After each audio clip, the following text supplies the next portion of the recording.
Hmm. Udah kak? Oke, oke, saya ulang kembali. Jadi kita pembahasan materi dan jiwa. Mungkin bisa dibuka slide-nya. Oke, aturan mainnya sama 1 menit untuk teman-teman menganalisis soal. Ini soal tentang maternitas. Jadi kemarin pembahasan tentang apa ya Kak Cid ya?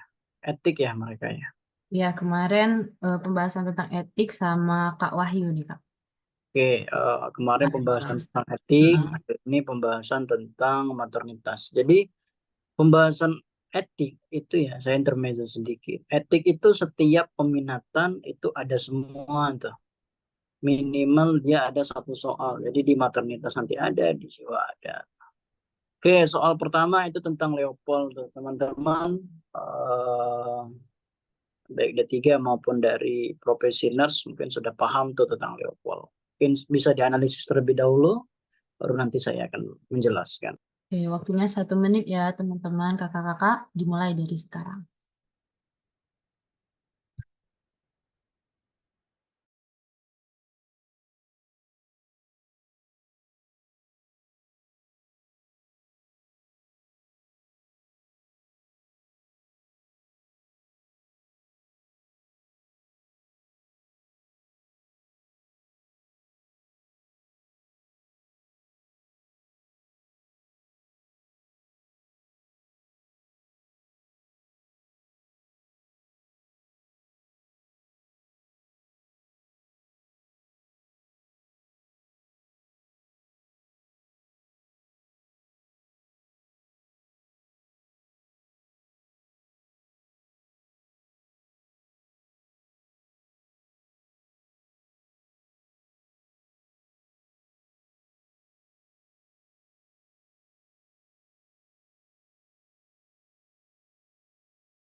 Oke, waktunya udah 1 menit ya. Oke, Pak Hari ini jawabannya C ya.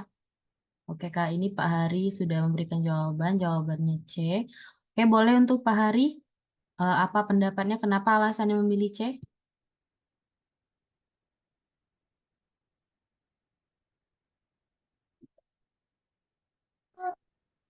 Kalau kalau dia apa namanya bagian yang teraba keras, kemungkinan presentasinya kepala, sedangkan ini yang teraba eh, bagian lunak, berarti presentasi yang apa bokong. Oke, untuk Kak Anissa belum ada jawaban ya. Oke, bagaimana Kak Yoval dengan jawaban Pak Hari? Oke, kita berbicara tentang Leopold tuh ya. Jadi apakah interpretasi yang paling tepat kan pertanyaannya tuh. Ya, dia minta apa sih interpretasi? Berarti kalau interpretasi hasil dari yang kita ukur tuh. Jadi ada seorang perempuan berusia 29 tahun, G3 gestasi 3, gravida 3, paritas 2, abortus 0. Usia kehamilan 36 minggu. Datang dengan pemeriksaan rutin tuh. Hasil pemeriksaan didapatkan tekanan darahnya 110/70 mmHg dengan frekuensi 78 kali per menit, RR 18 kali per menit, suhu 36,8. Hasil pemeriksaan Leopold 3. Jadi kita sama-sama mengingat Leopold itu kan ada empat apa namanya, ada Leopold itu ada empat. Ada tindakan Leopold itu sampai 4. Leopold 1 adalah penilaian tinggi pundus dan interprestasi di bagian atas. Leopold 2 puka-puki biasanya kalau kita kenal tuh. Interprestasi di bagian kanan, punggung kanan kah atau punggung kiri kah. Baru Leopold 3. Leopold 3 adalah interpretasi di bagian bawah itu, menganalisis bagian bawah apa sih interpretasi di bagian bawah. Selanjutnya di Leopold 4. Nah, di Leopold 3 itu ada 2 tuh kegiatannya. Menilai interpretasi di bagian bawah dan menilai apakah kepala janin sudah masuk PAP atau belum.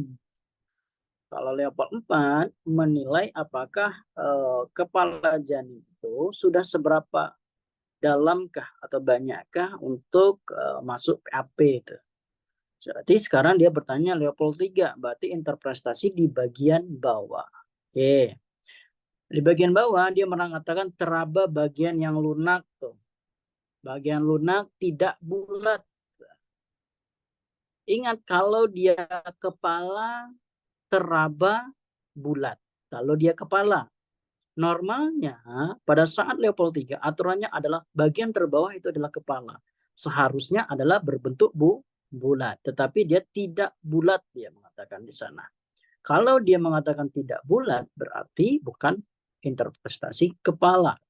Berarti nomor A itu sudah bisa kita katakan salah. Terus nomor mana lagi? Yang C, interpretasi kepala juga. Yang C pula. Yang E. Berarti A dan E itu adalah kita mengeliminasi itu, mengeliminasi pilihan ganda. Berarti tinggal pilihan kita antara B, C dan D. Nah, selanjutnya dengan hasil janin tunggal tuh. Jadi tidak melenting di bagian bawah perut tuh. Tidak melenting, artinya tidak goyang-goyang. Seharusnya kalau kepala dia akan goyang-goyang tuh. Kalau dia sudah masuk PAP baru tuh tidak melenting gitu. Terus yang B, punggung janin di sebelah kiri. Kalau punggung itu pasti interpretasinya di Leopold 2 tuh. Gambarannya seperti papan. Ya, seperti papan baik pada bagian kiri maupun bagian kanan tuh. Berarti yang B adalah pilihan yang salah. Letak janin melintang. Kalau letak janin melintang berarti seharusnya di bagian bawah itu berbentuk papan seharusnya. Ya, teraba keras apa namanya berbentuk seperti papan tuh kalau dia untuk janinnya melintang. Berarti yang D juga salah. Yang terakhir adalah presentasi bokong. Benar tadi kata Pak Hari, yaitu dia teraba lunak, tidak bulat. Ya, karena kalau bokong dia pasti tidak bulat. Terus tidak lenting ya, karena penuh itu. Jadi posisinya adalah bokong di bawah, kepala di atas tuh. Kalau kita menilai. Berarti jawaban yang paling tepat tadi presentasi bokong. Oke. Benar ya tadi pilihan dari Pak Hari. Ya, berarti benar dari pilihan dari Pak Hari yaitu presentasi bokong. Presentasi Jawabannya C bokong. ya, Kak ya. Ya, oke. Bisa masuk ke pembahasan? Lanjut.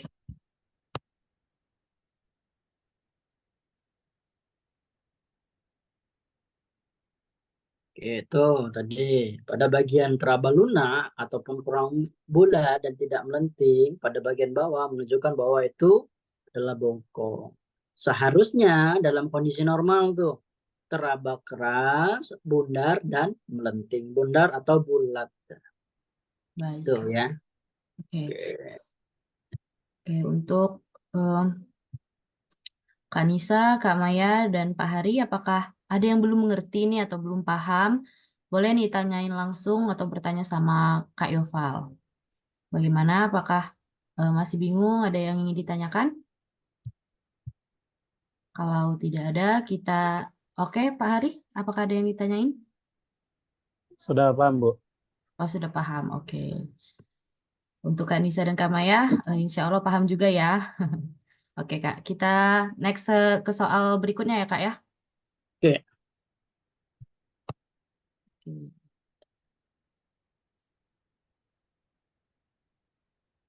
Oke. Seperti biasa, waktunya 1 menit dimulai dari sekarang. Bisa nanti jawabannya ditulis di kolom chat ya.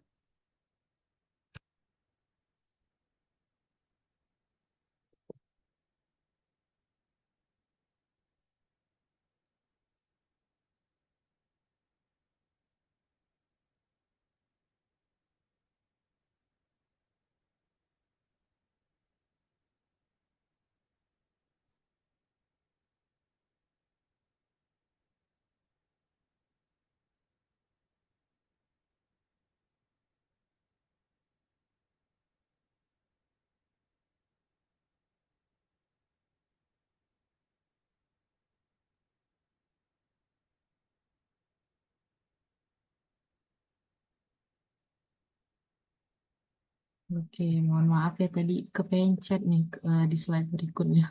Udah kelihatan nih jawabannya, tapi nggak apa-apa ya Kak ya. Masih bisa kok menganalisis, dibaca-baca lagi, dipahami. Oke, sudah 1 menit ya. Mohon maaf nih tadi Kak, tadi ke apa? Ke next ke slide selanjutnya nih. Jadi kelihatan jawabannya. Oke, tidak apa-apa. Untuk kakak-kakak ada Kenapa, Kak Cut? oke tadi itu apa namanya? Kepencet di slide yang selanjutnya jadi jawabannya kelihatan deh. Oh, emangnya apa? Mereka jawab apa tuh? Oke. C, Kak. Oh, sudah kelihatan. Iya wes kelihatan jawabannya E. Oh, E. Oke lah kalau terlihat mau gimana. Jadi saya jelaskan lagi ya. Oke, Oke. Oke, walaupun sudah terpatok karena sudah terlihat ya jawabannya itu ya. Jadi saya mau memberikan instruksi di mana lokasi yang paling tepat untuk mendengarkan DJJ itu. Jadi dia sekarang sudah melakukan pemeriksaan Leopold, teraba bagian lunak yang tidak bulat dan kurang melenting di bagian pundus. Ingat teman-teman, tadi saya bilang di bagian pundus berarti di bagian atas. Berarti dia sudah melakukan Leopold untuk di bagian Leopold 1 tuh, teraba bagian lunak, tidak bulat, kurang melenting di bagian pundus. Berarti interpretasinya bokong. Bagian kecil janin terasa di sisi kanan kanan perut ibu. Berarti dia kalau dia di kanan berarti di mana tuh? Kalau dia posisi kecil-kecil. Kecil-kecil itu berarti interpretasinya jari-jari itu. Dia biasanya interpretasinya jari-jari dan ada berongga tuh, di sebelah kanan. Otomatis kalau di sebelah kanan dia adalah sisi kecil-kecil, bagian kecil-kecil, berarti di sebelah apa namanya kirinya itu pada bagian punggung. Jadi kita tinggal interpretasi dan kepala janinnya telah masuk PAP, pintu atas panggul. Tuh. Jadi sekarang dia sudah masuk pintu atas panggul dan akan melakukan pemeriksaan DJJ, mendengarkan DJJ itu. Berarti sudah mau masuk ke apa namanya untuk persiapan persalinan tuh, tinggal menunggu pembukaan saja tuh.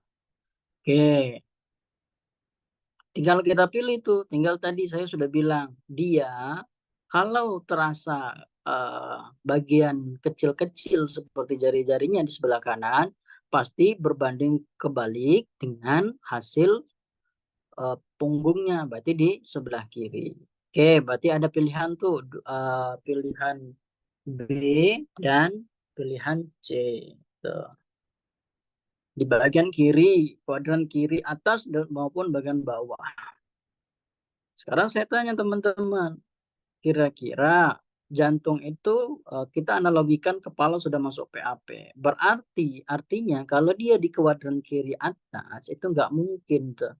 Karena posisi jantung pasti di bagian bawah. Makanya jawaban yang paling tepat adalah C itu. Jadi untuk teman-teman ya tadi karena ya ini ya sudah terlihat, jadi penjelasannya seperti itu. Jadi ingat aja tuh pedomannya. Pokoknya pedomannya adalah di level 2 tuh. Level 2-nya sebelah kirinya gambarannya apa, sebelah kanan gambarannya apa. Kalau dia di sebelah kiri gambarannya jari-jari, berarti punggungnya sebelah kanan. Begitupun sebaliknya. Tinggal lagi kalau dia sudah masuk PAP atau belum.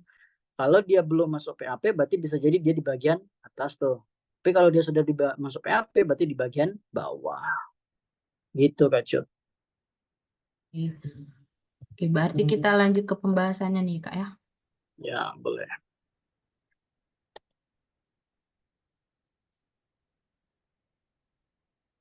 Oke. Oke, itu ya. Tadi saya bilang pada pemeriksaan Leopold itu dia telaba lunak tuh. Berarti bokong pada bagian pundus dan kecil itu jari ataupun kaki di sebelah kanan. Berarti jani apa punggungnya ada di sebelah kiri.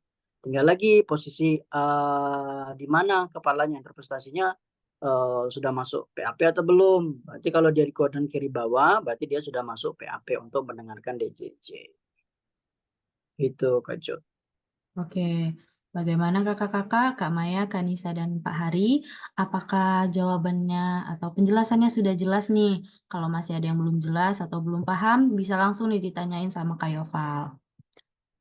Jadi jawaban yang benar adalah C, kuadran kiri bawah. Oke, ada yang ingin ditanyakan? Kalau tidak ada, kita next soal berikutnya ya Kak ya. Ya, silakan Kak Jo.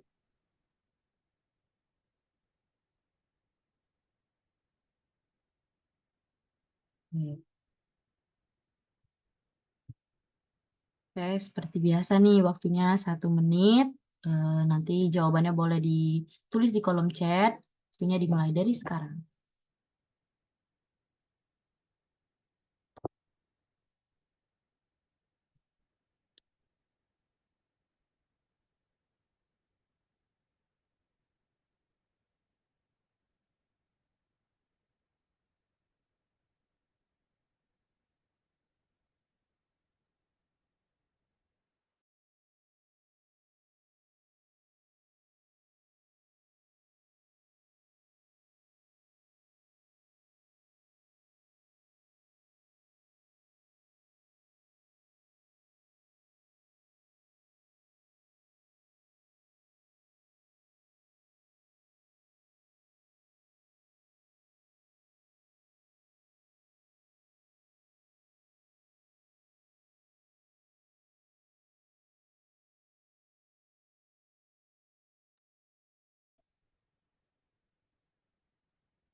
Oke, cepat sekali nih Pak Hari. Jawabannya A ya.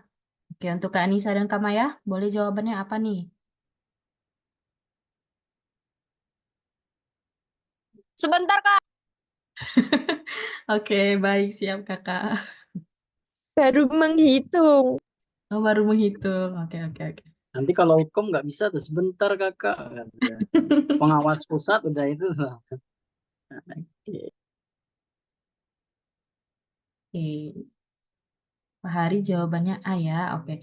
Sembari nunggu Kak Maya dan Kak Anissa nih, boleh Pak Hari memberikan pendapatnya kenapa nih jawabannya A? Boleh.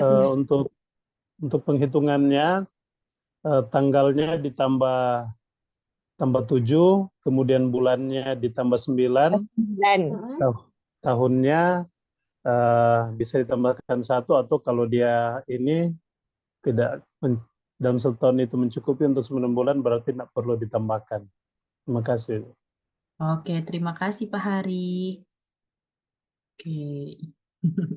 Gimana nih Kak Nisa sama Kak Maya jawabannya sama nggak nih ya sama Pak Hari? Oke. Oh, Kak Nisa juga sama nih Kak jawabannya A. Oh, Kak Maya juga A nih sama semua nih. Hajar. Oke. Boleh untuk Kak Yoval langsung penjelasannya?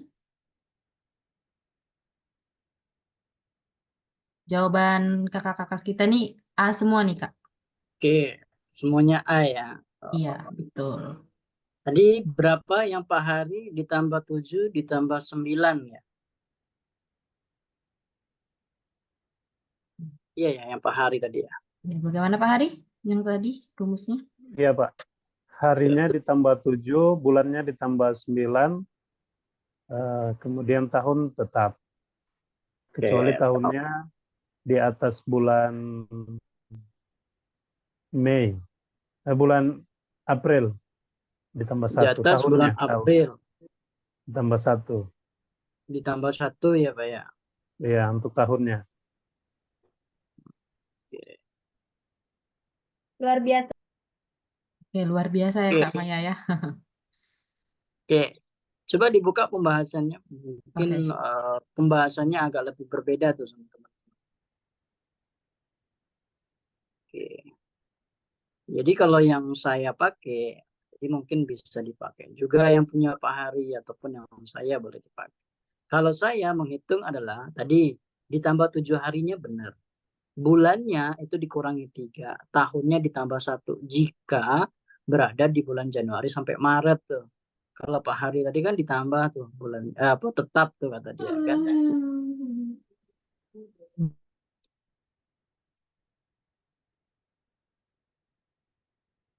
Yo, jadi sama tuh. Kalau saya cuman bedanya di bulannya aja tuh. Jadi ditambah 7, eh, terus bulannya dikurang 3, tahunnya jika bulan HPAT berada pada Januari sampai Maret itu. Jadi ditambah 1 tahun. Jadi tadi kan HPHT-nya pelaksana apa namanya haid pertama hari terakhirnya 5 Maret 2020. Ditambahlah 7 hari. Berarti 12 Maret tuh. Maretnya dikurangi 3. Jadi apa namanya Maretnya dikurangi ke bawah ya, dikurangi 3. Jadi bulan 3 dikurangi 3 berarti 12 bulan Desember. Tahunnya tetap 2020 ya. Kalau dia di atas bulan Maret, artinya tadi April sampai Desember, itu tahunnya ditambah 1 ya. Jadi teman-teman. Jadi tadi kalau yang Pak Hari tadi bulannya dikurang berapa Pak? Kurang 9 ya. Ditambah 9, Pak. Ditambah 9. Kalau yang Pak Hari ditambah 9, kalau saya dikurangi 3. Berarti Maret bulan 3 ditambah 9. Berarti 12 tuh. Sama-sama ketemu tuh. Tuh. Hasilnya sama, mazhabnya berbeda tuh. Jadi artinya teman-teman tergantung mau pakai yang mana nanti. Ya. Jadi banyak jalan menuju Roma. Tuh. Di 1 tambah 1 bisa 2 tambah 1 sama dengan 3. 1 tambah 2 sama dengan 3. 1 ditambah 1 tambah 1 sama dengan 3. Yang penting hasilnya benar, artinya gitu. Karena banyak jalan. Oke, good. Soal selanjutnya tuh. Oke. Jadi gitu ya rumusnya tadi ya Kak ya. Jadi bisa dipakai yang versi Pak Hari dan Kak Yoval nih. Apakah ada yang ingin ditanyain kakak-kakak? Atau masih belum paham? Kalau nggak ada nih kita next ke soal berikutnya. Kayaknya kalau ilmu pasti nggak ada tuh Kak Cut. Iya Kak, apa? Kalau apa? Kalau kalau ilmu pasti kayaknya nggak ada mau tanyain. Oh iya. Hmm. Oke, ini soal nomor 4. Silakan dibaca, difahamin. Waktunya 1 menit dimulai dari sekarang.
Oke, sudah menjawab nih ya Kak ya. Jawabannya A lagi nih Kak. Tiga-tiganya kompak nih milih A. Boleh dari Kak Hari, Kak Anissa, dan Kak Maya. Boleh nih apa namanya, menyampaikan pendapatnya. Kenapa nih pilihannya A? Boleh? Jawabannya A semua ya. Oke, Bapak Haryani boleh? Yang menggunakan rumus sesuai dengan penyampaian Bapak tadi, 12-nya ditambah 7, bulannya dikurangi 3, sementara tahunnya ditambah 1. Oke. Boleh tadi Kak Maya mau menyampaikan pendapatnya juga?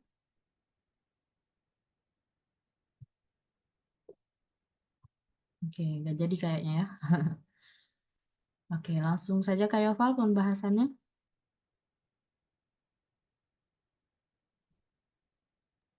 Oke, benar tuh kata Pak Hari tadi ya. 12 ditambah 7 langsung 19. Ya udah, berarti antara A dan C tinggal kita cari bulannya. Agustus itu bulan berapa tuh? 8 apa 9? Ayo, Agustus bulan 8 ya Kak ya. bulan 8. 8. 8 dikurangi 3, 5. Berarti 5, berarti Mei. Udah, ketemu deh jawaban 19 Mei 2002. Gampang kan? Gampang. Oke, Soal ini paling sering tuh keluar tuh. Kemarin Kak Cut, Ukom D3 keluar nggak soal ini? keluar dong Kak. Keluar ya. Oh ya, ini mungkin pembahasannya agak berbeda ya. Seharusnya itu tahunnya ditambah 1 tuh. Jadi nanti teman-teman diingatkan bersama tuh. Di tahunnya itu ditambah 1. Bulannya dikurang 3, tahun harinya ditambah 7. Oke, kayaknya semuanya sudah bisa menjawab tuh. Iya, betul ya Oke, Kak. boleh lanjut Kak Cut. Oke, kita next soal berikutnya ya.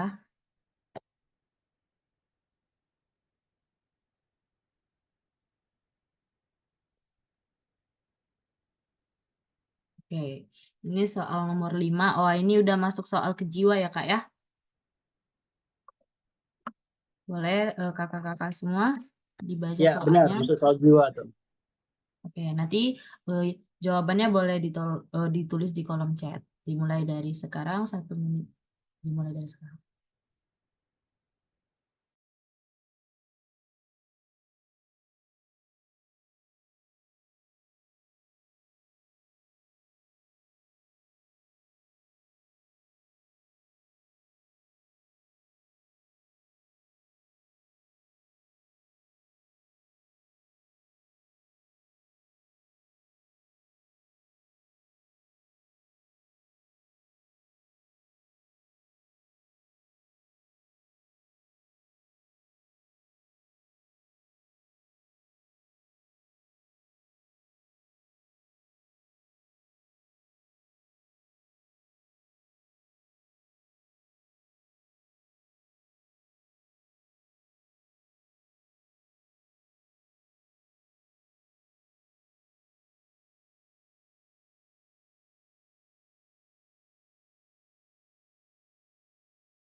Oke, sudah 1 menit. Oke, Kak Maya dan Kak Anissa jawabannya C nih. Boleh dong Kak Maya atau Kak Anissa menyampaikan pendapatnya kenapa nih memilih jawaban C. Enggak, karena di situ diterangkan bahwa pasien marah-marah, bicara kasar, merusak barang, dan mengancam sudah 2 bulan sejak ia diceraikan oleh suaminya. Karena Oke. kan udah terjadi, jadi bukan resiko lagi. Oke. Jadi karena sudah dilakukan ya Kak kekerasannya, jadi nggak resiko lagi nih ya Kak ya. Langsung tuh perilaku kekerasan. Oke. Oke, Pak Hari juga jawabannya C nih Kak. Sama semua ya. Kompak nih jawabannya C lagi nih semuanya. Oke, tadi siapa yang menjelaskan, Mbak Cut? Kak Anissa nih Kak. Kak Anissa, saya mau tanya dong, kalau harga diri rendah gimana menentukan? Oke, bagaimana nih Kak Nisa kalau harga diri rendah? Soalnya intermezzo sedikit, jiwa tuh gampang tuh kalau untuk diagnosa, karena cuman ada 7 atau 8 tuh diagnosanya. Halusinasi, waham, HRD, defisit perawatan diri, terus RPK, PK, HDR. Nah, coba saya mau tanya, HDR itu apa sih? Biar bisa menentukan dia tuh HDR atau tidak. Boleh nggak berbagi sama kita? Ya, boleh Kak Nisa? Apa itu Eh, HDR? kalau harga diri rendah itu evaluasi negatif terhadap diri sendiri, gitu ya? Iya, yang dimaksud seperti itu atau bukan ya? Gini, bagaimana Mbaknya menentukan kalau dia itu HDR atau bukan gitu? Oh, contohnya gitu ya? Gimana? Ya, kayak seperti merasa malu, terus menolak penilaian positif, berpikir negatif terhadap diri sendiri terus gitu. Mm-mm. Eh, Gimana ya? Aku menjelaskannya. Oh, Tatapan seperti mata, tatapan matanya. meremehkan meremehkan kemampuan diri sendiri gitu. Oke, good. Kalau RPK tadi, antara RPK dengan PK bedanya apa? Kalau perilaku kekerasan itu sudah terjadi, sudah dilakukan. Kalau resiko perilaku kekerasan itu kayak baru rencana gitu. Oke, baru rencana. Kalau nih, berandai-andai, ada pasien dia sudah mengepalkan tangan, mata melotot, pipi merah. Itu sudah RPK atau belum? Sudah PK belum? RPK atau PK dia itu? Masih Masih apa? masih RPK. Soalnya Soalnya, soalnya itu belum melakukan kejadian seperti memukul ataupun merusak barang. oke, good. Terima kasih, Kak Anissa. Oke, benar ya. Perbedaan RPK dan PK itu, RPK itu kan masih resiko. Ketika pasien itu hanya mengepalkan tangan dan tampak marah, itu baru di RPK. Ketika dia sudah menghancurkan barang, baru dia dikatakan perilaku kekerasan. Oke, sekarang dia ditanya diagnosa nih. Diagnosa dia datang diantar oleh keluarganya tuh marah-marah. Kalau dia masih marah-marah, pasti di RPK. Tetapi dia sudah merusak barang dan mengancam sudah 2 bulan yang lalu sejak diceraikan oleh suaminya. Tuh. Berarti ini bisa jadi dia tanda-tanda depresi itu karena faktor pencetus etiologinya karena dia diceraikan oleh suaminya. Tanda-tanda vitalnya dalam batas normal tuh. Simpel aja kan pertanyaannya, apa sih yang ini? Karena kita sudah mengarah, dia berarti ke tadi. Kalau dia sudah merusak barang dan mengancam, masuk ke perilaku kekerasan. Tapi kalau dia masih ini contoh diketahui bahwa di rumah pasien masih marah-marah bicara kasar, berarti dia belum melakukan kekerasan, berarti masuk ke RPK. Itu ya. Jadi jawaban yang paling tepat adalah perilaku kekerasan. Saya jelaskan sedikit. HRD atau HDR, HRD pula. HDR, harga diri rendah, itu pedomannya ketika dia menatap. Nanti ada clue-nya adalah situ. Ketika dia menatap kontak mata terhadap perawat, itu pasti dia menunduk tuh. Harga diri rendah gitu. Itu ciri-ciri harga diri rendah, dia menunduk. Karena nanti menunduk terus mengatakan bahwasanya dia tidak apa namanya itu ya istilahnya tidak mampu melakukan aktivitas seperti yang orang lain bisa. Contoh dia diminta untuk mengerjakan sesuatu dia merasa tidak mampu, berarti dia Merasa tidak ya berguna ya, Kak ya. tidak berguna. Nah, sekarang pertanyaan timbul, Kak, kalau misalnya dia insecure itu masuk ke HDR atau tidak? Oke, Ayo, gimana nih ada yang bisa kakak-kakak masuk ke HDR atau enggak tuh kalau insecure ya? Iya, karena dia merasa tuh, aduh saya insecure deh. Dia masuk HDR nggak tuh? So enggak ya? Iya, itu salah satu indikator kita merasa harga diri rendah itu. Ya ngapain kita harus insecure kalau kita mampu? Kenapa tidak? Nah itulah kadang teman-teman, ayo nggak mau dong saya maju ke depan presentasi saya insecure sama yang itu dia lebih pintar. Berarti itu sudah menunjukkan ciri-ciri kita sudah mengalami gangguan psikologis, salah satunya HDE. Nah itu harus hati-hati ya. Jadi mulai sekarang jangan lagi HDR tuh, ya. Mm-mm. Oke. Kita lanjut Jadi kalau pembahasannya, Kak. mm,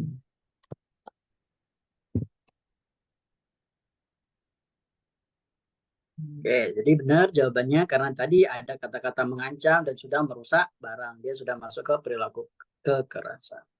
Oke, next. Sudah jelas ya. Oke. Untuk Kakak Nisa, Kak Maya, dan Pak Hari, apakah sudah mengerti? Apakah ada yang ingin ditanyakan? Kalau tidak ada, kita next ke soal berikutnya.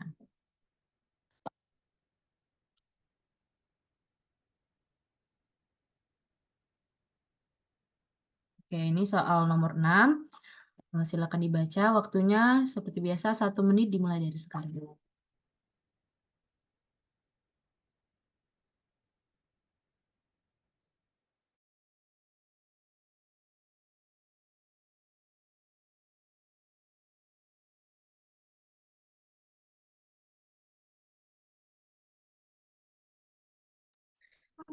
Kak, soalnya sama ya kayak yang tadi. Iya, kayaknya terkopi dua itu deh, Mbak Cut. Coba next soal nomor 7 kayaknya sama itu. Oh iya ya, sama ya. Bentar-bentar. Mm-mm.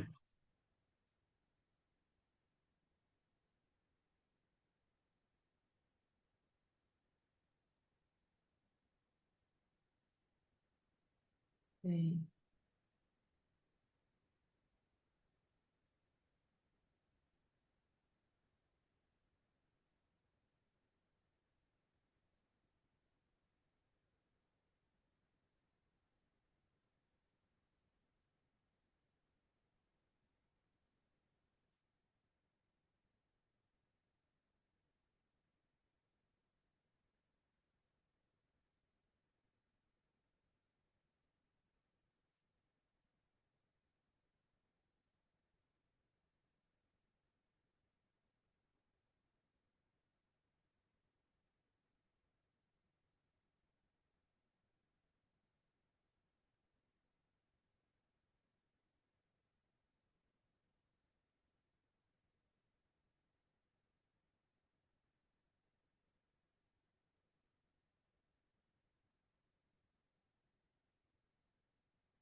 Oke, ini Kak Maya sudah ada jawaban. Jawabannya A. Boleh Kak Maya? Apa nih alasannya milih jawaban yang A? Karena di saat dilakukan pengkajian itu pasien mengatakan seandainya saya menemani ayah saya lebih sering mungkin dia masih hidup. Nah, jadi untuk fase yang menggambarkan kondisi klien saat ini ya tawar-menawar.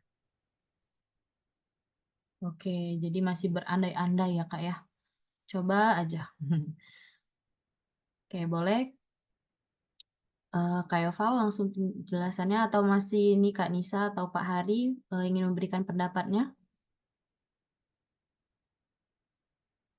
Oke, Pak Hari tadi jawabannya kayak oke Pak, maaf bisa saya lagi hujan deras jaringan jelek. Oh iya, sering keluar sendiri ya Pak ya. Keluar masuk. Lagi jelek ya Pak jaringannya. Oke. Benar, Bu. uh-uh. Lagi hujan ya. Oke. Ini langsung aja pembahasan oleh Kak Yoval.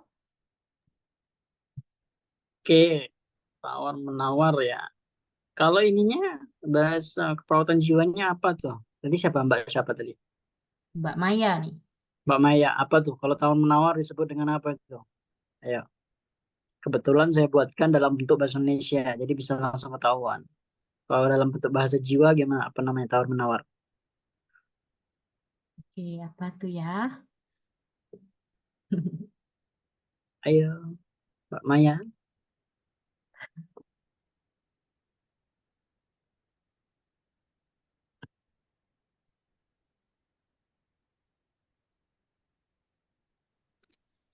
Mungkin yang dimaksud dengan tawar-menawar ya, saya. Ya, piye, piye toh? Iki loh, tawar menawar iku apa bahasa jiwane? Sebutannya apa? Ayo, Oh, iki. apa? Itu Kan kan, pas oke, itu kan pada fase tawar-menawar kan pasien sudah mengungkapkan rasa marahnya secara apa ya, secara langsung. Nah, jadi dengan gimana sih? Gimana sih? kan pertanyaannya itu tawar menawar itu Ya, bahasa lainnya apa? iya di Disebut dengan apa gitu. Oh, gitu. Oh, Sorry. ya ya. kan ada denial gitu kan. Kalau tawar menawar Ada denial, ada depression, ada uptake. Ini ada kalau tawar-menawar itu tuh berganing. bergaining ya Kak ya. Bergaining. Oke, kalau penerimaan, Bergaining. kalau penerimaan,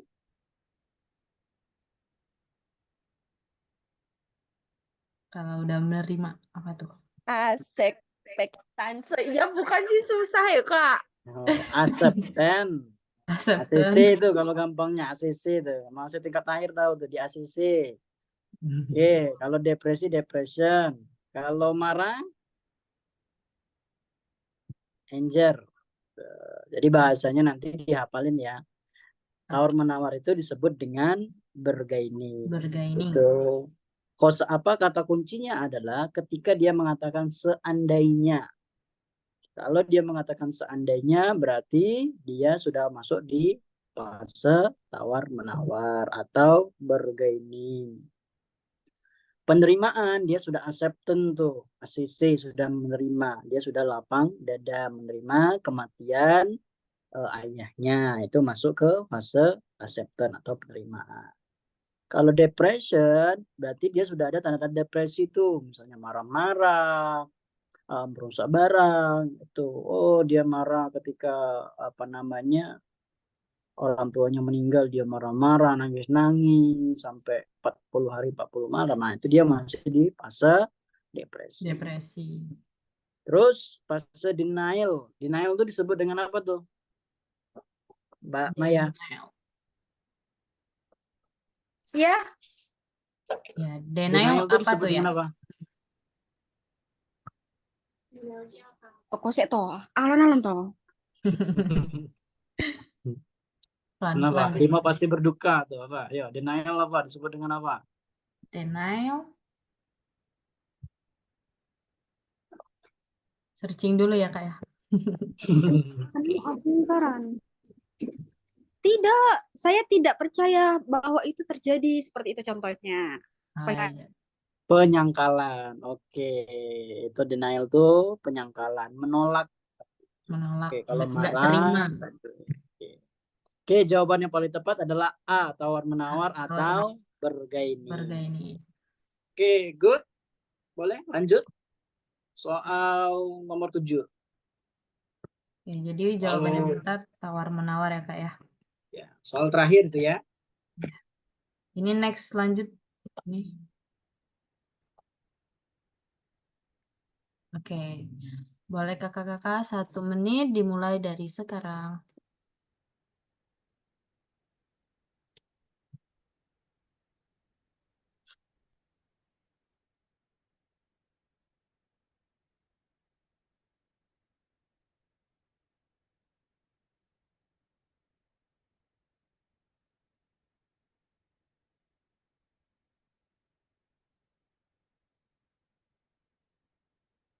Sudah ada yang jawab?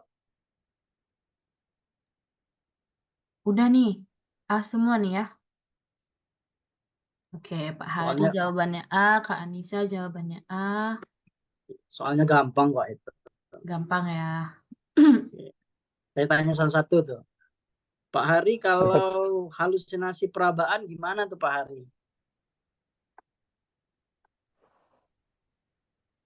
Oke, boleh Pak Hari? Halusinasi perabaan. Mm-mm.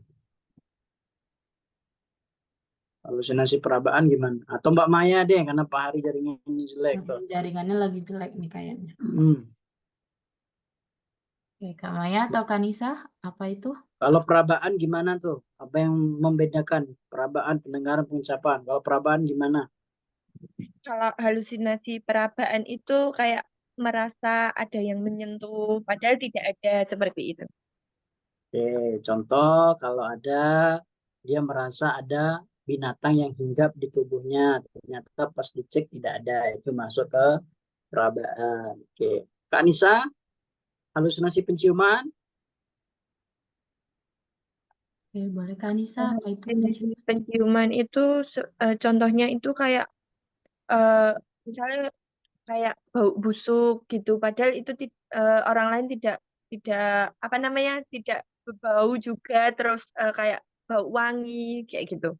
Oke, nih, ini nanti kita sekarang saya tanya nih, hal mistik. Kalau seandainya kita di suatu tempat tidak ada tanaman bunga melati ataupun bunga kamboja, ternyata ada bau melati itu di sekitar itu. Itu tergolong halusinasi atau tidak? Bukan. Iya. Iya, ada yang bukan. Sering, Moy. Jadi iya atau bukan tuh? Di suatu tempat tidak ada tanaman bunga melati, Soalnya tapi tidak kita ada mencium ada bau melati itu. Oke, indigo nih. halusinasi. Soalnya karena tidak Kalau karena ada dicium bukan rame-rame Moy, berarti Apa ada makhluk gimana? halus. Boleh Pak Hari? Kalau cium rame-rame berarti ada makhluk halus. Oh, berarti Tapi ada kalau makhluk halus sendiri ya Pak saja ya. yang cium Oke. berarti Jadi kita konfirmasi kalau misalnya kita berdua, kita tanya kamu mencium bau atau tidak. Kalau dia mengatakan tidak, ya berarti kita sendiri yang halusinasi. Kalau berdua berarti berdua. Memang. Tapi bisa boleh dicek, bisa jadi ada yang menggunakan parfum yang berbau melati itu. Boleh Gitu. Kak Nisa tadi? Kenapa? Kenapa? Jadi enggak Kak, udah lanjut. Oh, oke, udah. lanjut. Ya udah lanjut ya Kak ya. Iya, Kanisa. Ini Kanisa ngapa tadi antara iya dan tidak, belum bisa menentukan. Kalau halusinasi penglihatan, gimana membedainnya? Yuk, Kak Maya lagi nih. Ayo Kak Maya, gimana tuh kalau halusinasi penglihatan? Aku Kak. Oh ya, Ya, boleh, ya, boleh. ya. Perwakilan aja. Oke. Kayak kalau halusinasi penglihatan itu seperti kayak eh kayak apa ya, melihat hantu kayak gitu, padahal itu nggak ada gitu di suatu Nggak ada tempatnya itu. yang Padahal udah melihat ada. hantu atau melihat peri-peri itu ya. Jadi pernah praktek di rumah sakit jiwa nggak? Itu kalau saya pernah tanya itu, Pak yang dilihat apa? Katanya bidadari cantik gitu. Padahal kosong gitu. Oke, ngayal tuh ya. Jadi kalau perawat sama perawat, apa yang harus dilakukan tuh nanti ada pertanyaannya. Ketika dia mengatakan dia melihat sesuatu, sedangkan kita selaku perawat tidak melihat sesuatu, apa yang harus kita katakan? Ada yang bisa berani? Satu yang harus kita Apa? katakan. Ayo, Atau apa? ikut jadi pura-pura gila juga. Wah, iya ada nih Pak. Jadi yang harus kita katakan apa? Saya rasa Anda melihat, tapi secara saya validasi ternyata menurut saya itu tidak ada. Tuh. Itu tuh. Jadi kita jangan sampai Mendukung ya. gimana ya? Mendukung, jangan sampai mendukung dia bahwasanya ada itu. Tuh. Tapi kalau kita di masyarakat, kalau melihat hantu, oh di situ ada hantu, didukung. Oh iya, saya di situ. Padahal belum tentu dia melihat itu. Dari perkataan-perkataan seseorang aja itu. Gitu. Iya. Oke. Kalau pengecapan, halusinasi Pengecapan. pengecapan gimana tuh? Gimana ya? Ayo, Kak Anissa nih. Jadi Kak Maya sudah, Kak Anissa. merasa-rasa pahit, lidah merasa pahit kayak gitu. Oke. Kalau misalnya kita sakit ternyata kita merasa pahit gimana tuh? Masuk Ini masuk halusinasi sebenarnya nggak itu? tahu, cuma rada susah saya menjelaskannya. Oke, kalau kita sakit itu berbeda ya, itu karena sudah penurunan fungsi tubuh tuh. Tapi kalau kita dalam keadaan sehat, yang kita rasakan ternyata padahal itu apa namanya pahit, misalnya makan mangga itu mangga itu asam, tapi dia ngomong apa namanya manis. Nah, boleh dipertanyakan itu, boleh dikonfirmasi temannya yang ketiga, dia mengatakan manis atau pahit, manis atau asam gitu. Tuh, tadi kalau halusinasi pendengaran, dia mendengarkan suara sesuatu. Jadi jawaban yang paling tepat adalah A tuh. Karena dia ada suara yang apa tuh, yang memanggil namanya. Udah gampang kan? Bang ya, Oke. nih pembahasannya. Karena pasien mengalami suara yang tidak didengar oleh orang lain dan jelas mempengaruhi perilakunya. Jadi jawabannya A ya Kak ya, halusinasi pendengaran. Betul semua ya, selamat nih kakak-kakak. Oke. Oke, sudah clear dari saya. Ada yang ingin ditanyakan atau dikonfirmasi? Oke, boleh nih untuk kakak-kakak, apa ada yang kurang jelas atau belum paham? Boleh langsung ditanya ini sama Kak Yoval. Oke, saya hentikan dulu share screen-nya ya. Oke.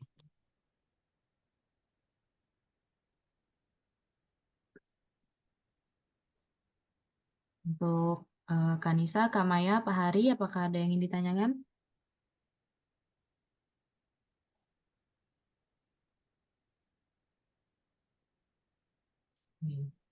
Kayaknya nggak ada nih Kak ya yang mau bertanya. Kayaknya udah paham semua. Semoga paham, semoga mengerti semua ya Kak ya. Oke. Oke, mungkin itu saja. Semoga teman-teman lulus UKOM 100% semua. Pak Hari, Mbak Nisa, Amin. Mbak Maya. Ini tanggal berapa nih UKOM-nya? Udah didaftarin semua kan? Tanggal berapa rencana ininya, pelaksanaannya? Belum Mbak tahu, Maya Pak. tanggal berapa, Mbak?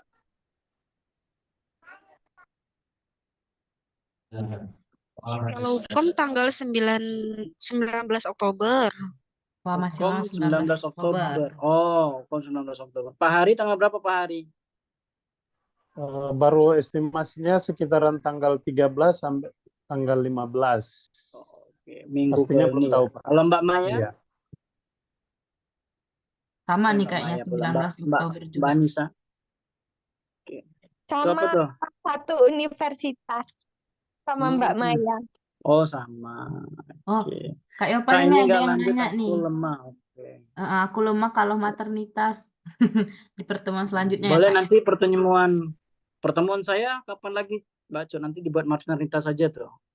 Oke, bonusin soalnya lah gitu ya Kak ya. Iya. Nanti biar saya buatkan materi maternitas lagi tuh. Mungkin tanggal berapa ya pertemuan saya ya? Jumat tanggal 27 itu mater lagi Kak. Oke, cuma 27. Oke, nanti saya mater lagi ya. Oke. Tenang aja Mbak Maya tuh ya. Nanti Iya Mbak hari Maya. Jumat tuh mater. Nanti saya kasih soal yang susah nanti. Kalau tadi soalnya mungkin pernah gampang. Tapi Iya. gini Mbak Maya, saya bukannya gini ya, bukan berarti menganggap materi itu ini. Tapi untuk apa namanya ya, kalkulasi soal, Mbak Maya harus hitung-hitung nih. Misal di KMB Mbak Maya paham. Oh, KMB saya paham nih. Oke, berarti Mbak sudah mencapai 40% dari 180 tuh. Berarti anggap aja udah dapet 50 soalan tuh. Ditambah soal Gadar misalnya. Gadar sama KMB itu kan hampir-hampir mirip. Terus dikuatkan lagi di nilai etik. Ya mudah-mudahan udah sih. Gitu. Amin. Tapi mater itu yang paling sering keluar itu apa namanya tentang ini loh, tanya Mbak Cut. Mbak Cut kemarin Leopold. hukum keluar mater apa? Banyak Leopold ya Kak ya. Banyak Leopold, tapi mungkin dia D3 ya karena dia tapi Mm-mm. mirip-mirip. Diagnosa keluar nggak? Diagnosa juga keluar. Yang saya juga keluar tuh. Jadi tentang banyaknya itu Pak Leopold. Etiknya ada nggak? Etik tentang maternitas nih. Ada keluar. Oh, lupa kayaknya nggak ada ya. Leopold ya. Leopold, terus diagnosa, terus taksiran kehamilan. Ah ya, kapan dia Hmm. akan lahir gitu kan. Tuh. Gitu. Itu aja sih mater. Hmm. Soalnya itu aja tuh. Dari tahun dulu. Nanti kalau OSCE-nya, OSCE mater apa ya Kak ya? Vulva hygiene, itu termasuk nggak ya? Vulva hygiene ya? Nggak, kemarin Oh, Mbak Cut OSCE-nya apa? vulva hygiene, terus Leopold masuk tuh di OSCE, OSCE. Itu. Itu Mbak sih Maya cuman sama kemarin. Mbak Maya sama Mbak Anissa itu di kampusnya udah OSCE belum? Sudah, habis Udah. selesai praktek rumah sakit puskesmas, udah langsung OSCE. Bukan. Jadi nanti setelah UKOM itu OSCE, ada OSCE itu Panum kayaknya. Habis UKOM itu ada OSCE lagi nggak? Kalau di sini ada OSCE lagi nih kalau habis UKOM gitu. Ini Kak, kemarin itu OSCE ini pos pos pos klinik. Oh, itu OSCE pos klinik. Tapi nanti kalau aturan yang terbaru ini kan 2025 mulai diberlakukan, tapi sudah ada sebagian kampus itu di 2024 udah mulai itu. Jadi untuk UKOM itu tidak hanya teori yang dinilai dari CBT, tapi dari praktek juga tuh. Iya Kak Cut ya, kalau saya nggak Ya, salah. jadi habis UKOM itu ada OSCE lagi tuh, Kak. Jadi ada dua tuh UKOM-nya, UKOM teori sama UKOM praktek. Ya, pikir kemarin kan udah selesai nih perjuangannya, UKOM udah selesai nih, udah tahu lulus, ada UKOM, ada OSCE lagi ternyata. Semua Oke. semua tenaga kesehatan sekarang gitu tuh sistemnya. Iya, terus juga pengawasnya dari luar, nggak dari dosen kita semua yang dari dalam kampus. Jadi kayak dipantau gitu, ada yang dari luar pengawasnya. Kalau kemarin sempat dengar-dengar tentang itu toh Kak, tapi dari kampus itu belum ada yang itu. Wah, enak, Oh, belum ada. alhamdulillah, nggak apa-apa. Alhamdulillah. Oke, Itu tanya jangan Kak Cut tuh yang baru UKOM kemarin tuh, gelombang Kak Cut gelombang berapa berarti Kak Cut? gelombang Gelombang kedua, 2 ya? tiga ya. Oh, Nggak oke. tahu dua atau tiga kemarin. Lupa, Kak. Iya. Jadi kita tanyakan pada yang sudah UKOM tuh, yang barusan UKOM maksudnya. Di Pak Hari sudah mulai ini belum? Gimana Pak? Pak Hari dari S1-nya ke nurse-nya, berarti sekarang nurse kan berarti posisinya. Iya Pak. Berarti ini ya ahli jenjang ya, nurse-nya ahli jenjang gitu ya. Transperan, maksudnya sepaket dengan S1 atau Sepaket Pak. Oh, sepaket. Berarti tiga tahun kuliah ya. Benar Pak. Kalau Mbak Maya sama Mbak Nisa? Ini S1 langsung nurse. Oh, S1. Oh, jadi yang Pak Hari kemarin dari D3-nya apa S1 juga? Dari S1 Pak. Oh, langsung ya, berarti 0 tahun semua ya jatuhnya ya. Iya. Nggak ada yang dari D3 ke ini ya. Oke. Oke, nanti maternitas tenang aja, akan bertemu lagi tuh. Kak Maya tenang aja tuh. Kak Anissa takut, jangan ditakut dong. Dijalani aja, enjoy. Pokoknya masuk dalam ruangan, orang sudah pemeriksaan muka kita tuh, pemeriksaan muka. Tanya Kak Cut tuh. Identitas, cek nomor, nanti masukkan PP kan meriksa tuh dari pusat tuh. Nanti kita dilihatkan melalui kamera yang langsung nyambut, langsung ngerjain. Kalkulatornya masih itu ya. Biasanya kalkulator masih tersedia kan dan nilai-nilai laboratorium. Iya, ada di sebelah kanan tuh ada kan di itunya. Enak lah. Enak. Kalau ada kalkulator kan tinggal hitung-hitung aja tuh maternitasnya tadi itu. Iya. Mudah ya kan juga nggak boleh bawa pena, nggak boleh bawa kertas ke dalam. Kak, mau nanya, kalkulatornya itu sistem dari sananya atau gimana? Atau emang disediain dari kampus atau gimana? Memang sistem dari sistem dari CBT-nya. Kak. Jadi di Pokoknya dia tuh ada di soal itu di sebelah kanannya ada untuk kalkulatornya. Nanti kan waktu TO itu kan nanti dijelasin tuh gimana. Apakah kakak nanti tuh sebelum kita ngerjain UKOM-nya itu kan kayak ada penjelasan di sini ada kalkulatornya gitu. Cara jawabnya gimana? Pokoknya rajin-rajin ngerjain soal TO, rajin-rajin bahas berdua tuh Kak Nisa sama itu, saling-saling ngerjain, sama-sama diskusi. Minimal kalau tips dari saya sehari itu satu soal yang dibahas. Misalnya hari ini ngelotok bahas tentang mater terus berapa, misalnya satu, oh kurang tuh. Karena kalau kita udah bahas satu soal, kayak merasa gimana ya, kurang ini, nambah lagi satu soal. Tapi ya itu tadi, kalau kita sendiri biasanya mager. Mager ya Biasanya Kak ya. gitu sih. Mager, mahasiswa itu tuh mager kadang. Tidur. Wah, iya mending tidur. Tapi kalau lagi kayak gini, enak-enak aja tuh bahas soalnya tuh. Tadi Seru dikit gitu. ya, cuma 7 soal. Tapi nggak apa-apa, karena ilmunya yang penting. Sehari ya minimal tadi satu soal yang dibahas gitu. Tuh Kak. Ayo, Oke, Pak. itu aja ya. Udah banyak tuh intermezzo kita. Semangat, semoga lulus hukum 100% semuanya, Mbak Nisa, Pak Ari, sama Mbak Maya. Oke, saya akhiri. Pak Hari udah jam berapa tuh Pak Hari berarti di Papua Pak Hari? Jam 10 ya? Iya, Pak. Jam 10 Wah, lewat udah 14. Oke, jam 10 dan 14 ya, selisih 2 jam tuh. Pak Oke. bisa bertanya kan satu? Oh, boleh Apa, Pak? bertanya. Kan kalau untuk kelulusan hukum ini kan bukan hanya dari nilai hasil ujian hukum, untuk dari soal-soal. Kan dari juga IPK. Nah, kalau seandainya IPK mencukupi dan tinggal menambah dari ujian hukum ini, kira-kira kita harus sampai berapa benar untuk bisa kompeten, Pak? Oke. Boleh tuh Mbak Cut dulu jelasin tuh yang baru hukum tuh. Nanti baru saya nambahin. Iya, memang dibantu sama IPK ya Kak ya nilainya. Kalau aku sih juga kurang ngerti gimana itu sistemnya. Oke, jadi gini. Heeh. Saya jelaskan sedikit ya. Jadi Pak Hari ini IPK itu memang membantu untuk kenaikan nilai dari nilai hukumnya. Tapi kalau seandainya nilai hukumnya tetap kecil, itu tetap tidak bisa lulus hukum.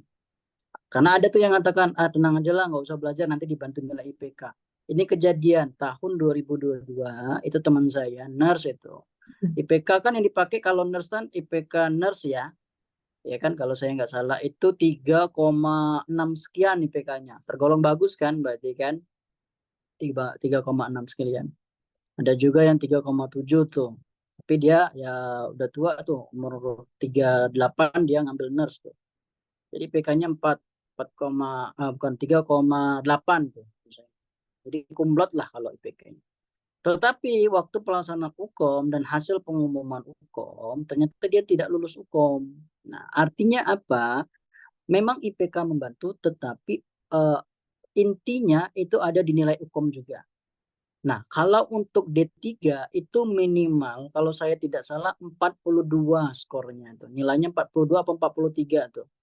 Kalau nurse itu di 45 apa 50 kalau saya tidak. Jadi minimal skor betul Bapak Ibu semuanya itu 90 soal. Minimal. Tuh. Jadi makanya saya bilang, kalau Bapak Ibu menguasai di KMB misalnya 50 soal, di Gadar 10 soal, di Etik 10 soal, udah 80 soal. Terus yang lain-lainnya menguasai minimal aja 2 soal aja bisa benar. Insya Allah itu udah lulus hukum. Itu Pak. Jadi gimana ya, saya mau bilang nilai hukum membantu. Iya, tapi kalau nilai IPK itu membantu. Iya, tapi ketika nilai hukumnya kecil juga tidak lulus gitu.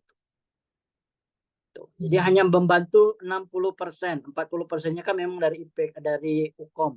Tapi kalau nilai hukumnya setelah dikalkulasi misal nilai hukumnya masih cuma betul 40 soal, berarti 40 tuh anggap aja 20 tuh skornya tuh. dikalkulasikan dengan IPK ternyata nggak nyampe skor 40. Ya udah, berarti tidak lulus UKOM. Tetapi kalau memang nilai UKOM Bapak Ibu udah di angka 90, skor bener soalnya ada 90, berarti kalau 90 kan 50 tuh benernya. 50 skornya tuh. Berarti kan ditambah 60% dari IPK udah meningkat. Itu Pak Hari misalnya. Oke. Iya Pak, terima kasih. Oke. Oke. Oke, terima kasih. Mungkin itu saja. Saya akhiri. Wassalamualaikum warahmatullahi wabarakatuh. Terima kasih semuanya. Oke, waalaikumsalam warahmatullahi wabarakatuh. Salam Pak, terima Boleh. kasih. Ya, saya izin live ya, Mbak Ya. Disa, Mbak Maya, Pak Ari. Terima kasih, Ya, Pak. Kak. Ya. Baiklah, bimbel malam ini sudah berjalan. Semoga ilmunya bisa bermanfaat bagi kakak-kakak sekalian. Semoga UKOM nanti bisa lulus 100%, bisa kompeten. Nah, tetap semangat, jaga kesehatan. Baiklah, saya sebagai moderator, mohon maaf apabila ada kesalahan. Baiklah, kita tutup bimbel ini dengan mengucapkan lafaz hamdalah, alhamdulillahirrahmanirrahim. Terima kasih.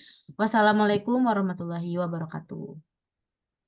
Waalaikumsalam warahmatullahi wabarakatuh. Terima kasih Kak Cut. Terima Sama-sama, kasih. Kak. Ya, terima kasih. Sama-sama, Kak.